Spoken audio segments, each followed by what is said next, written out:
Hey,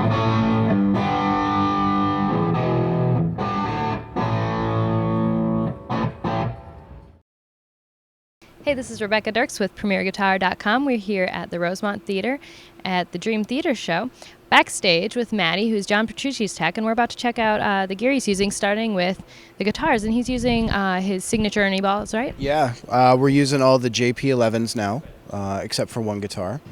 So this is the main JP11, and it's kind of a silver color.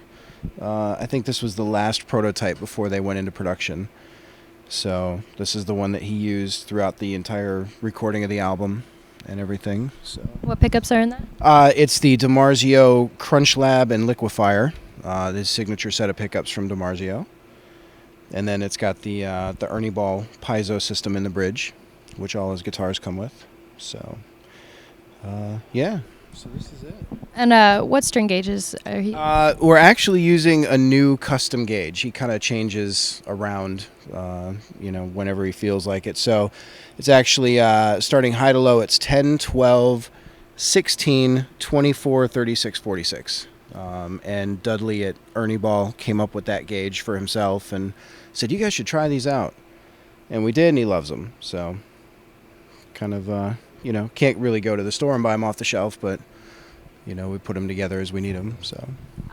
And what is, we had one of our actual readers on Facebook asking, what does he like about the Music Man tremolo versus like a Floyd? It was, back in the Ibanez days, he used, the Ibanez version of a Floyd, the double locking. And when he went to Ernie Ball, they said, "We don't want to do that. Let's do something different." So they came up with that one, and it works every bit as good, and you don't have all the hang-ups of the locking nut and everything like that. So, yeah. Let's take a look at some of the other guitars he's using. Yeah, these three here are all standard tuning, and this is actually a like what you would see in the store, the color, which I believe they call is Black Magic, and it's got that sparkly bit to it. So this is just a regular JP11, and these are all tuned to standard. And then we get into the 7 strings, this is the exact same guitar, just with an extra string. Same color, same neck, same everything. So What gauge is he using on the 7 strings? it's the same as the standard, so except it's got a 56 for the low B. This is a cool one.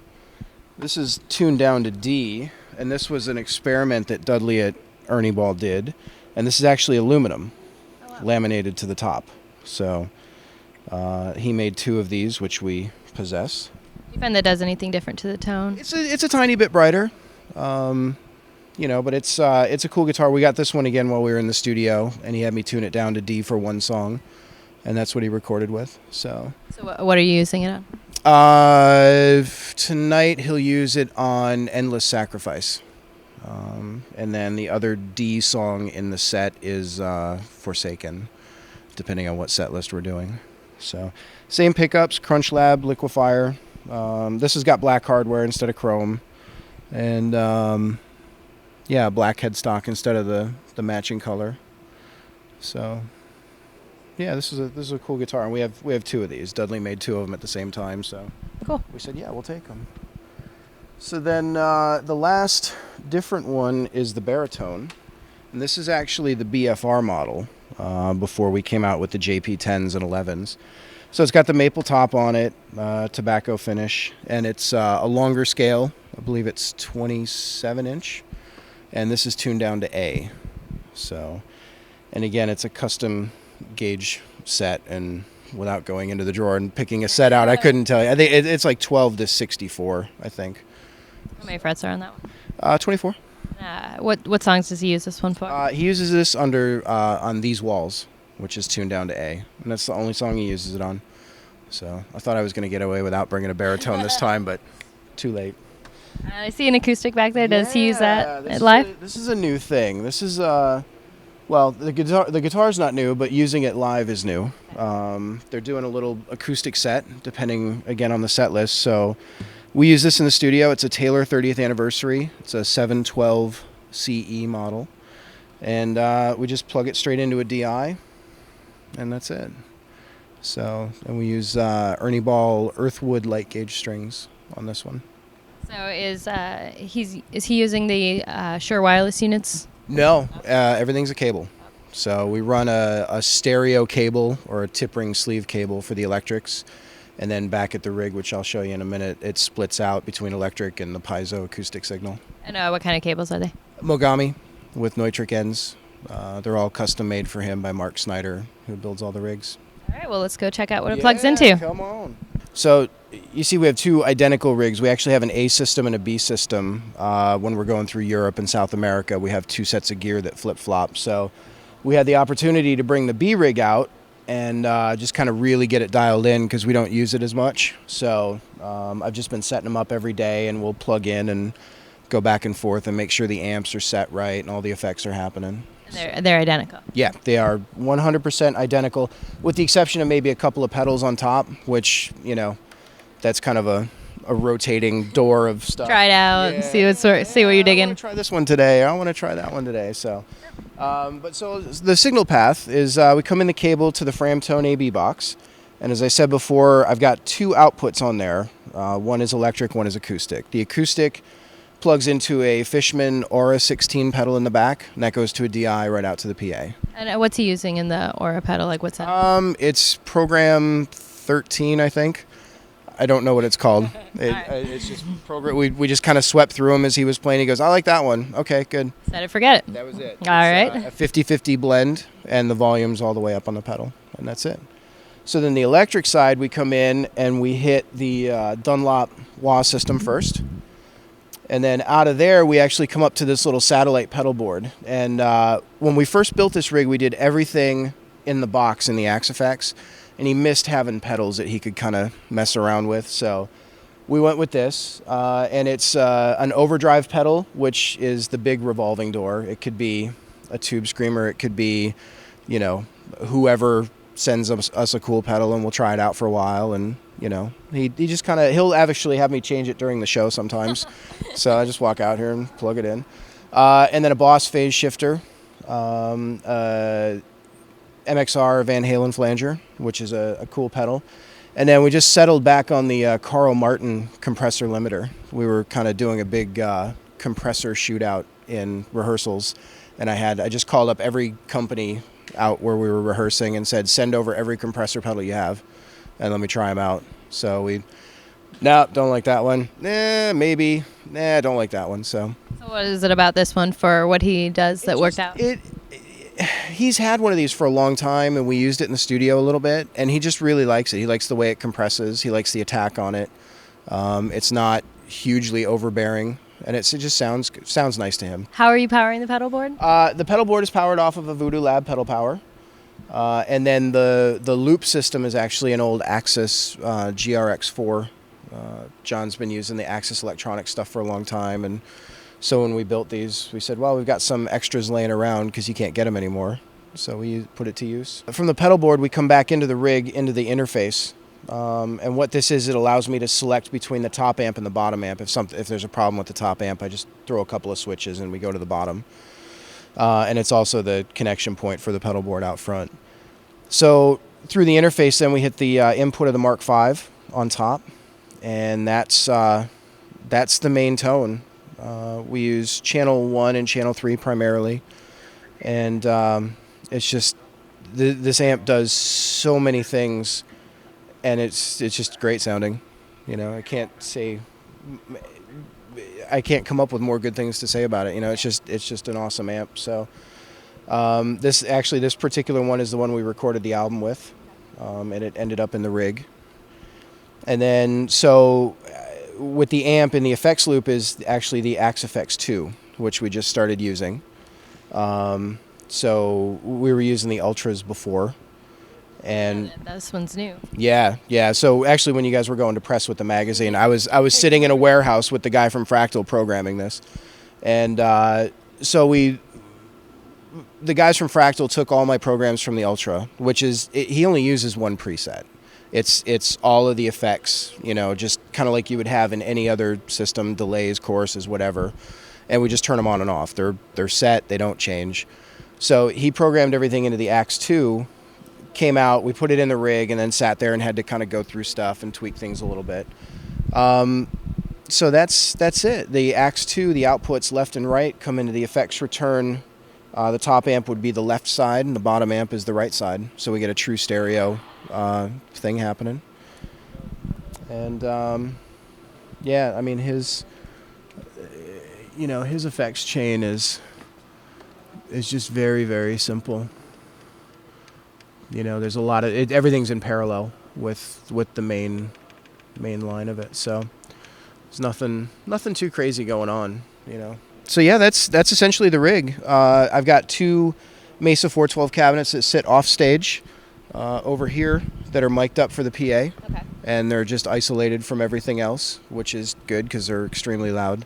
What are you making the cab with? We got a pair of 57s, one on each cabinet, and then we use a pair of Shure Ribbon 313s, one on each cabinet. It kind of adds a little bit of low end that gets blended in with the 57s. So, and it's kind of up to the sound guy's discretion what they use and what it sounds like on the day. So, and then the other cool thing, you'll notice here we have this gigantic rack of Crown power amps, and these power the Thumpers. So when they went to in-ear monitors, they got rid of the monitor wedges, and John didn't have anything to put his feet up on anymore. So I had these boxes made for him out of diamond plate stainless steel. And last year, 2 years ago, we were in South America, and he was out front, and he put his foot on a front fill monitor from the PA. And he goes, I can feel my guitar.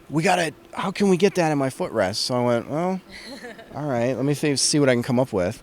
And ended up taking a couple of butt kicker drivers that like drummers would use on the bottom of their drum throne. And I put one in each box. And you just feed a little bit of the mic signal into that channel, and you can feel the guitar shake. So that was a great idea. So then earlier this year, we were in the studio, and he said, I want to be able to feel like back by my cabinets on stage. And I said, okay. So I got Boogie to make me some 212 cabinets, and I put a pair of butt kickers in each one of those. So anywhere he goes in his little area, the guitar is shaking, yeah. So, and then just to clarify for the public, none of these cabinets are plugged in on top. The heads are empty. So it's just more. 212s have the kickers, yeah, and then the rest of it's just kind of for show. Yeah. Got to put on a rock show, right? Exactly. So. You want to talk about the switcher here? Let's talk about the pedal board. So, as I mentioned earlier, we're using Axis Electronics. So here's the old trusty FX1, and this gives John complete control over his rig. I've got 6 preset buttons. 1 and 2 are clean. 3 and 4 are rhythm. 5 and 6 are lead tones. And then all the instant access switches for all the different effects. So, like the chorus, all 3 delays, the harmonizer are in the Axe effects, and then the flanger, phaser, tube screamer, and compressor are the satellite pedal board. And then he can just kick stuff on and off at random. That is really beautifully labeled, by the way. It is. Yeah, actually, I gotta say, Thomas Nordig, Steve Viztech, made those for me. He made them for Dweezil originally, and I saw Dweezil's pedal board, and I went, "Hey Thomas, can you make me some of those?" Yeah, sure. So does John hit the random switch very often? Well, the random switch is right now not doing anything. That's for a future endeavor that goes along with the JP chorus button. We're working on some stuff, and I just kind of had the labels made for future use. So right now those 2 don't really do anything, but all the other ones, you go to a lead preset, gives them a delay and the solo function on the amp, and that one's a different delay with the tube screamer added in. That one's got chorus. Used to have delay, I guess he programmed it out. And then like the clean, and then I think the first one's clean with phaser, yeah. So, and then we got the wah controller for the Dunlop system, Boss TU3 tuner, and the Ernie Ball volume pedal is actually a control pedal for the Axe effects for the volume. Instead of running audio out and back, it's 100 feet of cable that you don't have to run. It's just a control pedal.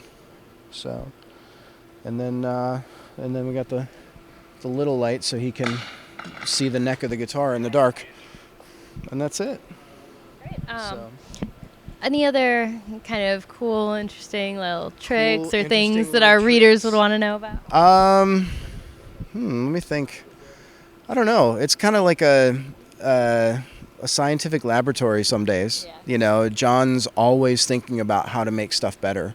So he'll say, man, I wish we could do this with, what this effect. Okay, well, so we'd sit and try and figure it out and experiment, and it's always just trying to push the evolution of his playing.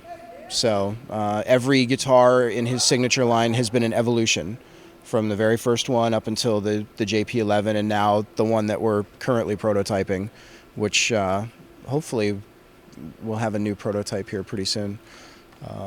The guys from Music Man came out the other day and brought one, and we checked it out and said, okay, let's make some changes, and so now they're kind of redesigning. Can you talk about any of kind of the things Not that you're yet. working on? Oh. Not yet. Oh, come on. It'll be massive when it comes out. It'll be really, really cool.